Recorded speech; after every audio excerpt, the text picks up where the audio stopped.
Hola amigos, bienvenidos. Soy Pipo Biglione y esto es Radio Shanghai. Hoy, la Conferencia sobre Población y Desarrollo 25 y la Justicia de Dios. ¿Escuchaste hablar de la cumbre de Nairobi, que se desarrolló en noviembre? Una cumbre internacional que ha decidido la muerte de millones y millones de seres humanos. ¿Sabías que fue financiada por las grandes multinacionales del aborto? Te invito a escuchar el comentario y el análisis del doctor César Vidal.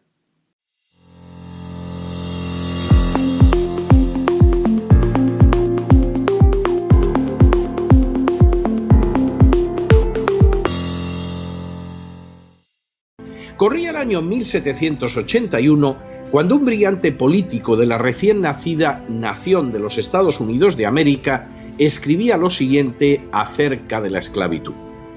Ciertamente, tiemblo por mi país cuando reflexiono en que Dios es justo, que su justicia no puede dormir para siempre, que considerando los números, la naturaleza y los medios naturales solamente, una revolución de la rueda de la fortuna, un cambio de situación se encuentra entre los eventos posibles y puede convertirse en probable por una acción sobrenatural.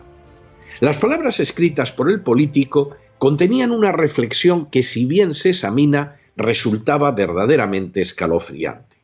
Para muchos de sus contemporáneos, y de manera especial para la gente de su mismo estado, la esclavitud no planteaba problema moral alguno. Era una costumbre asumida e incluso una vía de beneficio económico que se relacionaba con una minoría exigua, pero ciertamente influyente y poderosa. Sin embargo, en política no todo se reduce al análisis económico, social o institucional.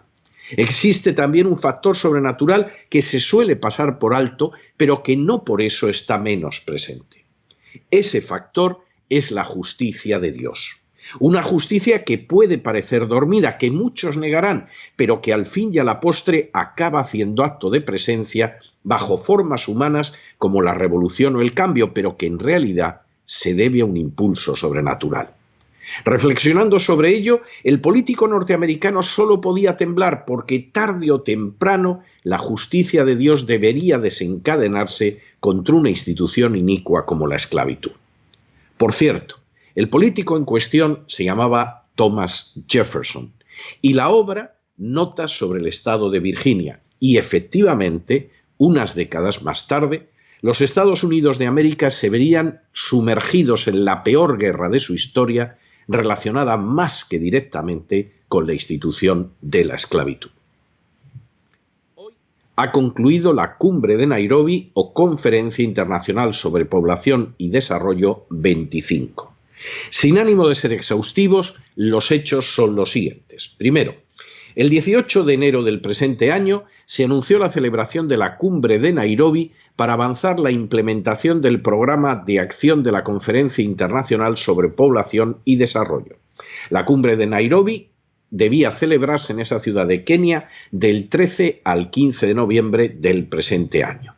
Segundo, de esta manera se celebraba el 25 aniversario de la Conferencia Internacional sobre Población y Desarrollo del Cairo de 1994, en la que 179 naciones se comprometieron por primera vez en la historia de la humanidad a avanzar en la legalización del aborto y en el desarrollo de la ideología de género. Tercero, aunque los objetivos de la Cumbre del Cairo eran obvios, no es menos cierto que el sentimiento de la inmensa mayoría de las poblaciones afectadas ha impedido alcanzarlos en mayor o menor medida. Cuarto, la Cumbre de Nairobi ha pretendido marcar el camino para alcanzar los objetivos de desarrollo sostenibles fijados para el año 2030. Quinto, la cumbre se marcó desde el principio la meta de incorporar intervenciones interseccionales e integrales sobre salud, salud mental, derechos sexuales y reproductivos en los programas, políticas y estrategias en el marco de la cobertura universal en salud y la educación sexual integral y la interrupción legal del embarazo. Sexto, aunque la cumbre de Nairobi no es una cumbre oficial de Naciones Unidas y teóricamente no debería tener efectos jurídico-institucionales, la realidad es que sus efectos políticos pueden resultar colosales. Séptimo, de hecho, la cumbre de Nairobi ha impuesto una agenda de 12 puntos que no han podido ser sometidos a discusión y que incluyen la legalización y expansión del aborto, la entrega de anticonceptivos a menores, el adoctrinamiento educativo de los niños en la ideología de género y la inclusión en el ordenamiento jurídico de los objetivos del lobby gay. Octavo, entre las entidades que respaldan esta agenda se encuentran las grandes multinacionales del aborto como la Federación Internacional de Planificación Familiar, Mary Stopes, IPAS y Roche. Noveno, en todos los casos se trata de entidades que han financiado la cumbre de Nairobi y que llevan años dedicando importantes fondos a imponer el aborto y la ideología de género en África e Hispanoamérica.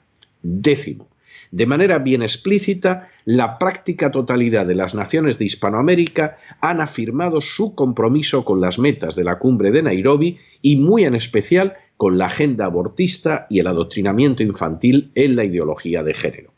Undécimo, así, Argentina ha señalado una veintena de metas entre las que se encuentra la legalización del aborto, enmascarada como derechos reproductivos de la mujer, y el avance del adoctrinamiento en la ideología de género, descrito como educación sexual integral de las personas LGTB, TTIQ+. Duodécimo. De hecho, en el caso de Argentina, los representantes han sido Gabriela Agosto, secretaria ejecutiva del Consejo Nacional de Coordinación de Políticas Sociales de Presidencia, y un transexual que se hace llamar Camila Fernández y que pertenece a la organización Ella Decide. Decimotercero, por lo que se refiere a México, y a pesar de las promesas formuladas por su actual presidente en periodo electoral, se ha comprometido a conseguir que el aborto sea libre.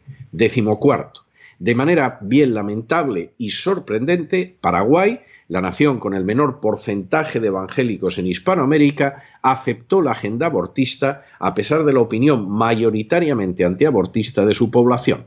Decimoquinto, la excepción a la capitulación frente a los objetivos de la cumbre de Nairobi la ha presentado Estados Unidos, que denunció la agenda agresivamente proabortista de la cumbre y al que en Hispanoamérica solo han apoyado Brasil y Haití. Decimosexto, en el caso de Europa, solo Hungría, Bielorrusia y Polonia han seguido las tesis de Estados Unidos y se han opuesto a la agenda abortista. Y decimoséptimo, de manera bien significativa, la aplastante mayoría de las poblaciones representadas en esta cumbre, a pesar de la labor masiva de adoctrinamiento, es contraria a la citada agenda. Así, en el caso de Kenia, sede del encuentro, el 87% de la población rechaza el aborto y el 90% la ideología de género y de manera muy especial su vertiente homosexual. La cumbre del Cairo de hace un cuarto de siglo marcó un verdadero hito en la historia del control del género humano por una pequeña élite. Carente de la menor legitimidad moral y de cualquier representatividad política, aquella cumbre pretendió, a la vez que se refería a problemas reales como la explotación de la mujer o el maltrato de niños, poner en funcionamiento un sistema de exterminio masivo del género humano mediante la imposición internacional de la industria del aborto. La agenda de la cumbre del Cairo avanzó sin excesivos problemas en sociedades occidentales donde los efectos se pueden percibir a día de hoy en gravísimas crisis demográficas y en la posibilidad más que real de la desaparición de determinadas culturas frente a la llegada masiva de inmigrantes. Con todo, semejante visión apenas realizó avances en áreas del mundo como África o Hispanoamérica. El hecho de que la agenda globalista se haya acelerado en los últimos años y el que por añadidura Hispanoamérica sea ahora un campo de batalla en el que se determina su independencia o su sometimiento a una escalofriante tiranía, convertía la cumbre de Nairobi en un acontecimiento obligado. La idea, una vez más, era impulsar sin la menor legitimidad un programa de gobierno mundial que pasa por exterminar en masa a miles de millones de seres humanos. De hecho, desde la legalización del aborto en los años 80 y 90 del pasado siglo, el número de criaturas exterminadas de esa manera suma 1.400 millones, es decir, el equivalente a la población total actual de China. ¿Hasta qué punto esas cifras son ocultadas a la población? Puede verse en el hecho de que tan solo en Estados Unidos han sido asesinados en abortorios 18 millones de negros, una cifra que triplica la de los judíos muertos durante el Holocausto y que, sin embargo, nunca es mencionada a la hora de señalar los graves problemas que sufre la minoría negra en Estados Unidos. Es cierto que existe un movimiento llamado Black Lives Matter, las vidas negras importan, pero curiosamente esos 18 millones de vidas desaparecidas en las salas del aborto no parecen importarle absolutamente a nadie. La consolidación de las metas para el 2030 con el aborto legalizado en todo el planeta y la ideología de género, especialmente la homosexualidad, que por definición es estéril, enseñada desde la infancia, tendrían como consecuencia una reducción de la población que convertiría las dos guerras mundiales en una excursión de fin de semana. De hecho, el número de abortos perpetrados en las últimas décadas multiplica por más de 20 las víctimas mortales de la Primera y la Segunda Guerra Mundial. Resulta doloroso y desazonante decirlo, pero cuando se examina este panorama, solo se puede temblar al pensar en que existe una justicia divina.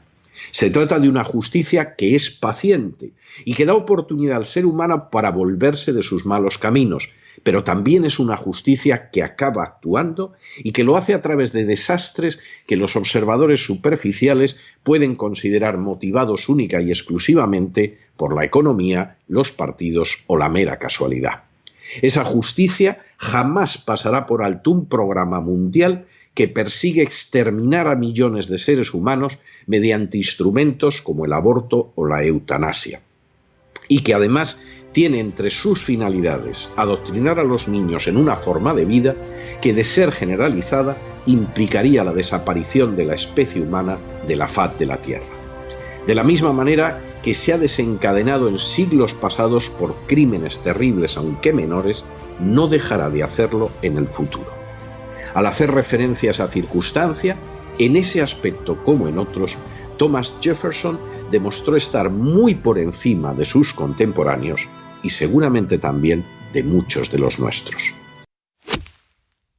Miren ustedes, en la cumbre de Nairobi se ha decidido el hecho de que van a desaparecer millones y millones y más millones de seres humanos. Lo ha decidido un grupo de personas que no tiene ninguna legitimidad moral para tomar esa decisión.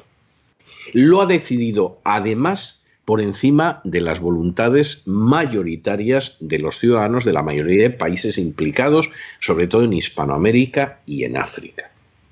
Y frente a semejante proyecto de genocidio, porque el exterminio en masa de miles de millones de seres humanos solo se puede calificar como genocidio, frente a ese proyecto que además se enmascara con otras cosas, pero que al final hay lo que hay, y de hecho los políticos hispanoamericanos lo han entendido, no se les ha ocurrido hablar de otra cosa, inmediatamente han dicho que esto es la agenda gay, la agenda abortista y adelante con los faroles, no estaban como para entretenerse con otras historias. Frente a eso se ha levantado solo Estados Unidos, y a Estados Unidos lo ha seguido el Brasil de Bolsonaro. Eso en el continente americano y los pobres de Haití. Se acabó. No ha habido más resistencia. Hasta el Paraguay, que en fin tiene una población muy conservadora de toda la vida, hasta el Paraguay ha tragado con eso.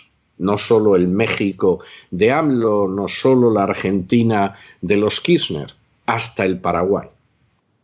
Es algo verdaderamente para echarse a temblar. Y en Europa ha aguantado la Hungría de Orbán, ha aguantado Bielorrusia, que esos van a su aire, y vamos, siguen la política internacional que les parece bien y les importa un pimiento por donde vaya la agenda globalista, y Polonia. Y se acabó.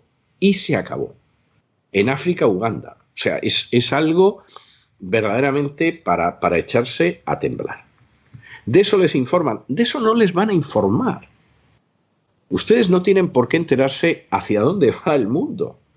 Y es más, de las pocas cosas que no queda más remedio que se enteren, porque claro, están asaltando iglesias y quemando universidades y destrozando estaciones de metro, De eso, además, la versión que les dan es torcida en un sentido o en otro, para que no sepan ustedes lo que hay. Y lo que hay es una agenda globalista que ha decidido moldear como si fuera arcilla el mundo en el que vivimos. Este es un mundo en cambio, pero no en cambio hacia lo mejor. Este es un mundo que camina con banderas desplegadas hacia una dictadura en la que las naciones van a ser cáscaras de huevo vacías y donde todo va a quedar en manos de una cábala secreta que actúa como le parece bien y quiere. Y de momento quiere reducir drásticamente la población mundial y lo va a hacer a través del aborto y después de la eutanasia. Esto es algo verdaderamente pavoroso. De esto les tendrían que estar informando, pero no les van a informar.